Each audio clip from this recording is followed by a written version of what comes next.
স্বর্ণ দিয়ে তৈরি বিশ্বের সবচেয়ে মূল্যবান টয়লেট বিক্রির জন্য নিলামে উঠেছে। ব্রিটিশ বহুজাতিক কোম্পানি সোথবি শুক্রবার ঘোষণা করেছে তারা ইতালীয় শিল্পী মাউরিজিও ক্যাটালানের আমেরিকা শীর্ষক ভাস্কর্যটি নিলামে তুলবে। প্রতিষ্ঠানটি জানায় এটি সম্পূর্ণ কার্যকরী টয়লেট। 2019 সালে এটি ইংল্যান্ডের ব্লেনহেইম প্রাসাদ থেকে চুরি হয়ে যাওয়ার পর বিশ্বব্যাপী পরিচিতি পেয়েছিল। টয়লেটটি 101.2 কেজি স্বর্ণ দিয়ে তৈরি।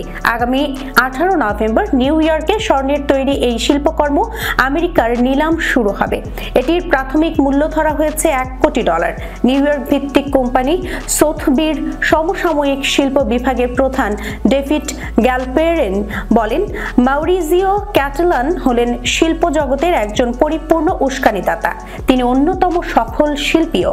তার আরেকটি শিল্পকর্ম হিম 2016 সালে নিলামে $1,72,00,000 বিক্রি হয়েছিল। শিল্পী মাউরিজিও ক্যাটালান বলেছেন, তিনি অতিরিক্ত সম্পদকে ব্যঙ্গ করে তৈরি করেছেন আমেরিকা বা স্বর্ণের টয়লেট।